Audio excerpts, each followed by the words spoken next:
konseling individu untuk memenuhi tugas UAS mata kuliah bimbingan konseling.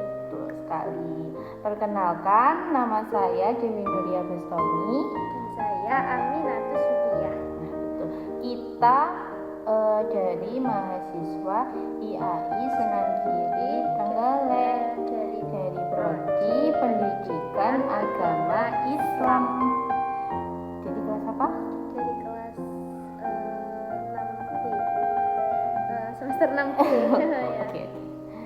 Nah, judul kita pada video ini adalah mengatasi overthinking dan kurang bersosialisasi pada siswa SMA karena terlalu ambisius untuk menjadi yang terbaik. Semua yang berlebihan itu tidak baik. Oke, selamat menonton. Sini, tolong panggilkan Ana, siswa kelas 11 ya. Suruh menemui guru BK di ruangan BK. Terima kasih. Assalamualaikum. Waalaikumsalam. Ibu manggil saya? Iya, silakan masuk Ana. Baik, Bu. Silakan duduk. Langsung saja. Di sini saya selaku guru BK pertama-tama mau menyampaikan terima kasih karena kamu sudah bersedia menemui Ibu.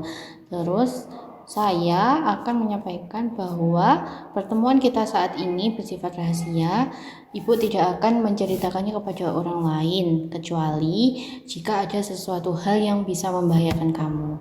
Jadi kamu tidak perlu merasa sungkan atau takut ketika menceritakan permasalahan atau sesuatu yang kamu hadapi saat ini kepada Ibu.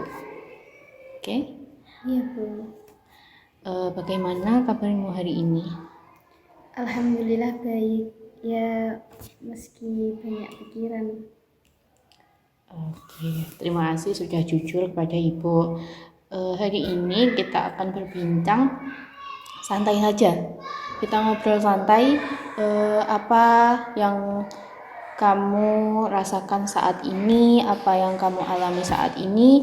Tidak perlu takut sama Ibu. Ibu akan membantu mencari solusi untuk kamu. Apakah kamu siap? Siap, Bu. Ya. Ada apa ya, Bu? Jadi gini, beberapa guru itu menyampaikan kepada saya bahwa kamu itu akhir-akhir ini sering menyendiri, sering tidak fokus, terus gimana ya? Kamu itu dikit-dikit selalu merasa kayak panik gitu. Sebenarnya apa yang sedang kamu alami, coba bercerita jujur kepada Ibu. Jujur ya, Bu. Saya tuh capek banget.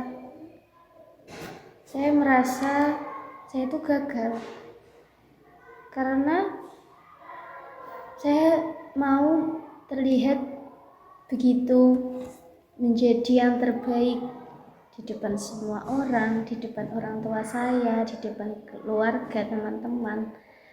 Tapi semua itu terasa gagal bagi saya. Apakah kamu merasa takut? Ya, saya merasa takut. Saya sangat takut kalau orang-orang di sekitar tidak bisa menerima saya apa adanya. Takut kalau nilai saya turun. Takut kalau orang tua saya tidak percaya lagi sama saya. Saya benar-benar takut. Jadi kata kamu tadi kan kamu takut mengecewakan orang tua, seperti itu. Nah, ketika kamu takut, apa yang kamu lakukan? Saya berusaha terus belajar sampai larut malam pun saya seolah-olah saya itu tidak pernah berhenti belajar. Kalau sudah merasa takut gagal gitu. Ketika kamu bersama teman? Saya pun tetap belajar. rasanya kalau ada yang mengganggu sedikit pun itu menurut saya buang-buang waktu kalau saya harus bercanda dengan mereka. Pokoknya saya harus fokus belajar agar tidak mengecewakan orang tua. Ketika kamu merasa cemas, apa yang kamu rasakan di tubuhmu? Saya merasa tubuh saya bergetar, tangan saya bergetar, merasa tidak nyaman, panik. Panik? Ya, Apakah kamu sering merasa atau sering marah dengan alasan yang tidak jelas? sering sekali. Bahkan kayak ketika saya belajar atau saya sedang sendiri, terus ada teman yang jahil atau gimana gitu, saya tiba-tiba marah, emosi nggak jelas. Tapi akhirnya saya juga menyesal kayak gitu, kenapa saya tuh begitu sering marah-marah nggak jelas. Terus hubungan kamu dengan orang tua kamu bagaimana? Saya merasa kurang begitu dekat dengan orang tua saya karena mereka hanya mereka tidak melihat seberapa keras usaha saya belajar. Mereka hanya tahu seberapa jumlah nilai saya. Kayak nggak ada pedulinya, kamu udah makan, kamu udah gini. Ditanya hanya nilai kamu berapa gitu. Orang tua kamu di rumah apa bekerja? Mereka semua sibuk bekerja. Jadi kamu sendirian di rumah? Ya, begitulah. Sering pulang larut malam karena katanya lembur bekerja, begitu. Katanya tadi orang tua kamu selalu melihat berapa nilai kamu kan? Iya. Terus jika berarti kamu ketika nilai kamu turun atau ujian kayak gitu, kamu selalu berusaha karena takut kalau mengecewakan mereka, dan kamu takut dan kamu itu merasa kamu harus berhasil gitu. Iya, saya harus berhasil, harus jadi yang terbaik itu tadi. Jangan sampai kalah dari yang lain. Terima kasih sudah mau terbuka dengan Ibu. Perasaan yang kamu alami memang sangat berat. Teman-temanmu atau yang banyak siswa yang juga mengalami tekanan kondisi seperti ini. Nah, kita perlahan mulai mencari solusi yang terbaik buat kamu. Terus gimana? Dari cerita kamu tadi, menurut Ibu kamu memiliki semangat belajar yang sangat tinggi, dan itu adalah sebuah kelebihan. Tetapi jika terlalu berlebihan, itu semangat itu akan menjadi sebuah tekanan seperti itu. Nah, coba kita ubah cara berpikirmu. Ketika nilai itu memang penting, tetapi nilai itu bukan satu-satunya penentu atau ukuran keberhasilan seseorang. Seperti itu. Nah, ketika kamu mulai merasa cemas, coba lakukan hal-hal ini. Yang pertama, coba kamu tarik nafas perlahan selama beberapa detik gitu. Terus berdoa dan berpikir agar hati lebih tenang, kayak sholawat, istighfar kayak gitu. Terus kamu membuat jadwal belajar yang seimbang dengan waktu istirahatmu gitu. Jadi kamu tidak boleh belajar, ya boleh belajar tapi tidak boleh terus menerus sampai membuat kamu menjadi stres gitu. Kamu harus menyeimbangkan dengan istirahat. Terus luangkan waktu berbicara dengan teman agar tidak merasa sendirian. Kamu di dunia ini tidak melulu sendirian. Kamu juga butuh teman untuk berbicara, untuk mengobrol, bercanda, itu juga butuh. agar kamu itu tidak merasa kamu itu terbebani sendiri di dunia ini. Terus jangan bandingkan dirimu dengan orang lain, bandingkan dirimu dengan dirimu yang kemarin.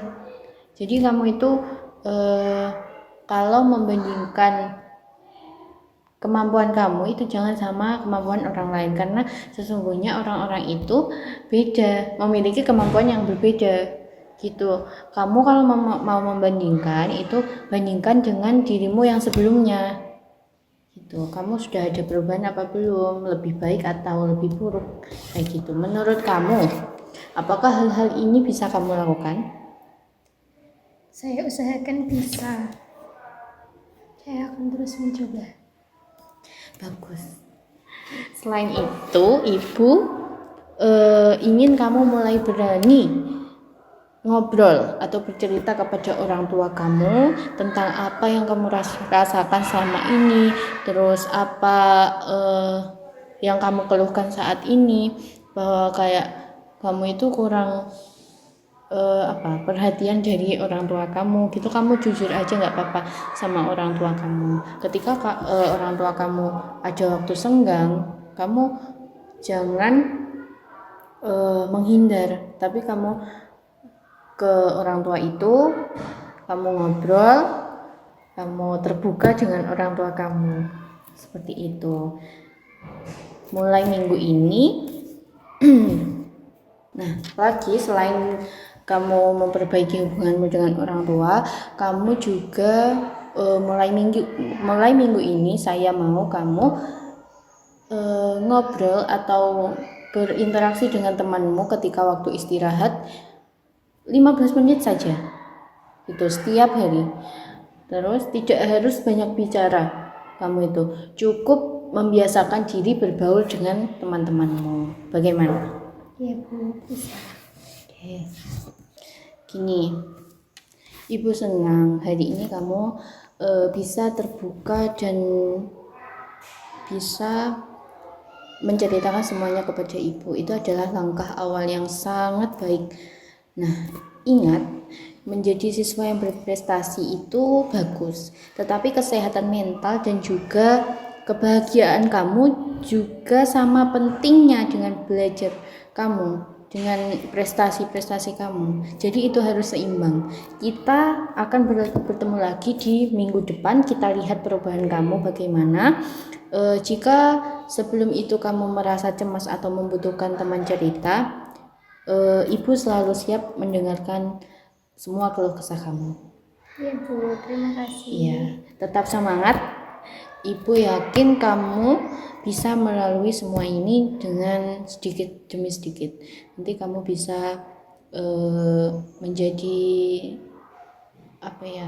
manusia yang ceria lagi, bisa berbaur dengan teman-temanmu, bisa memperbaiki hubunganmu dengan orang tuamu, juga bisa tetap meraih semua prestasi-prestasi yang kamu impikan itu. Ya, amin.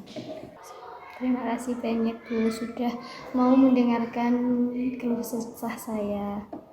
Iya. Sudah. Ya. Sama-sama, semoga Allah memudahkan setiap usahamu. Ya, amin. Ya sudah. Silakan kembali ke kelas. Berusaha seperti tidak terjadi apa-apa. Berbaur dengan temanmu itu sangat penting. Ya. Terima kasih Bu. Ya, silakan. Mari. Iya. Jangan mengejar kesempurnaan sampai kehilangan dirimu sendiri. Karena hidup bukan tentang menjadi yang sempurna, melainkan menjadi seseorang yang terus belajar, bertumbuh, dan menerima diri apa adanya. Betul. Bye-bye.